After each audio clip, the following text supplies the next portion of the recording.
कल्याण jewellers अपने top से 34% क्यों डाउन है?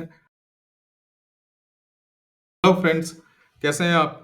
आई होप आप सब अच्छे होंगे। क्या आप जानते हैं 39% ईयर ऑन ईयर ग्रोथ दिखाने वाला और 170 नए स्टोर्स के कमिटमेंट के साथ 2026 में नए स्टोर्स खोलने के कमिटमेंट प्लान के साथ कल्याण ज्वेलर्स अपने टॉप से 34% क्यों डाउन है? बहुत सारे एनालिस्ट का ये कहना है कि इसका पी बहुत हाई है। 67 पी पर ये ट्रेड करेगा 2026 के एस्टिमेट्स के हिसाब से। मगर उसी के साथ देखें तो 91 का पी तो टाइटन का भी है, वो तो नहीं गिरा इतना।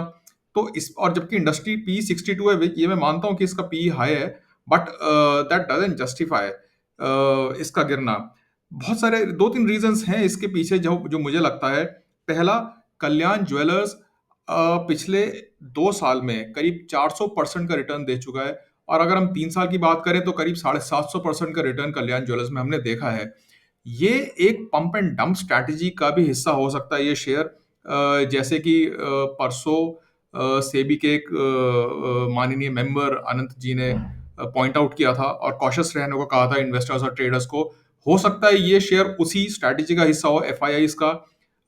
दूसरा जो एक बड़ा रीजन मुझे लगता है वो ये है कि अभी कुछ टाइम पहले इसी हफ्ते में गवर्नमेंट ऑफ इंडिया ने एक रिपोर्ट अपनी करेक्ट करके रिलीज की है, जिसके हिसाब से गोल्ड इंपोर्ट उन्होंने 60 टाइम्स ज्यादा रिपोर्ट कर रखा था। जैसे ही ट्रेडर्स को, इन्वेस्टर्स को ये पता लगा कि गोल्ड का इंपोर्ट इतना नहीं हुआ है एक्चुअली, हो सकता है कि ये शेयर गिरना शुरू हो गया हो sentimentally. But again the point is कि शेयर जैसे पीसी ज्वेलर्स और टाइटन वो तो इतने नहीं गिरे, बट ये शेयर क्यों ज्यादा गिरा है? देखिए, जो जो भी शेयर गोल्ड से ज्यादा रेजोनेट करता है, नो डाउट कल्याण ज्वेलर्स ने अपने आप को डायमंड में भी क्लासिफाई कर लिया है कैंडर के थ्रू।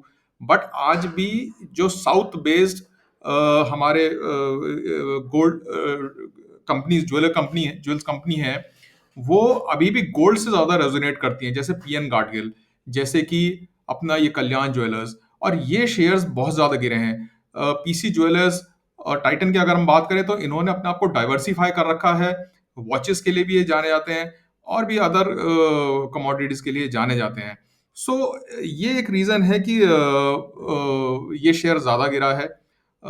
दूसरा सबसे बड़ी बात, ये शेयर बहुत ही ओवरसोल्ड जोन में है। मगर इसका मतलब ये नहीं कि हमें इसमें कूद जाना चाहिए और इसको बाय कर लेना चाहिए लॉन्ग टर्म के लिए। ये शेयर जब तक 620 के ऊपर ट्रेड नहीं करना शुरू करता, तब तक के लिए मैं ये बोलूंगा कि इस शेयर से थोड़ा दूर ही रहना चाहिए। इसको टाइम दीजिए संभलने का। Fundamentally the company is very strong, कोई प्रॉब्लम नहीं है इस कंपनी में। और इन्वेस्टमेंट का के लिए ये कंपनी एक अच्छी कंपनी मानी जाएगी long term point of view से। इस तरह के और एनालिसिस को देखने के लिए प्लीज इस चैनल को सब्सक्राइब करें। मेरा नाम है Abhishek Mittal, founder of wealthy. Thank you so much.